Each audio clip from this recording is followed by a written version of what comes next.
టక్కరి దొంగ చక్కని చుక్క, అదేం పేరే? అదే నేను ఒక డైరీ చదువుతున్నాను కదా, దానికి నేను పెట్టుకున్న టైటిల్ అది. సర్లే, ఎంతవరకు వచ్చింది కదా? నాకు ఆ పిల్ల కనిపించడం లేదు, కానీ ఆ కుర్రాడు మాత్రం రోజు కనిపిస్తున్నాడు, కలుస్తున్నాడు, మాట్లాడుతున్నాడు.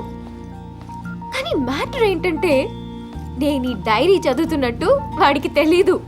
ఇలా చంపకపోతే మొత్తం ఒకేసారి చదివి చెప్పొచ్చు కదా. ఎక్కడమ్మా, ప్రతి 3 పేజీలకి 3 వచ్చి ఆగిపోతున్నాను.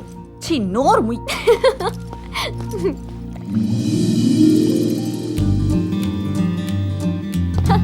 హోలా, ఏంటి ఇక్కడ ఒంటరిగా? ఒంటరిగా ఫీల్ అయినప్పుడు ఒంటరిగానే ఉంటాం. ఓ, ఎవరి కోసమైనా వెయిట్ చేస్తున్నావా? నా కోసం ఎవరు రారు. సంజు, నాకు గిటార్ నేర్పిస్తావా? నో. ప్లీజ్ నేర్పించొచ్చు కదా. నో. నువ్వెవరినో లవ్ చేసావు కదా? Yeah. Tell me something. Love గురించి అమ్మాయిలకి ఎక్కువ తెలుసా, అబ్బాయిలకి ఎక్కువ తెలుసా? ఏంటే Huh?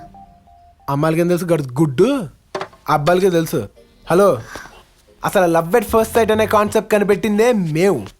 చూడగానే లవ్ పుట్టేది మాకే. ఒక అమ్మాయిని చూడగానే ఏమీ ఆలోచించకుండా వెళ్ళి ఐ లవ్ యూ చెప్పే జానుగాలం మేమే.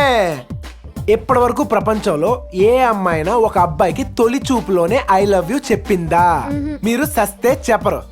ఎందుకంటే వాడు బ్యాక్గ్రౌండ్ ఏంటి, ఫోర్ గ్రౌండ్ ఏంటి క్రాస్ చెక్ చేసుకుని మీ పెన్ డ్రైవ్లో వేసుకుని చూసుకుని మీకు నచ్చితే గానీ ఐ లవ్ యూ చెప్పరు.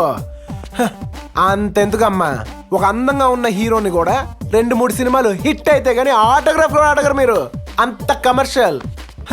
మీరు మళ్ళా మమ్మల్ని అడగటం, నేను ఒక జింగా చెప్పడం చెప్పడం. ఏంటి, నీకు డైరీ రాసి అలవాటు ఉందా? ఇంకెవరికి ఉంది? మీ అమ్మాయిలకే పనా పాట ఏదో రాస్తూ ఉంటారు కదా, బుత్తక్కువ అడిగాను. దొరికిపోయానేమో అనుకున్నా. వీడితో కొంచెం జాగ్రత్తగా ఉండాలి.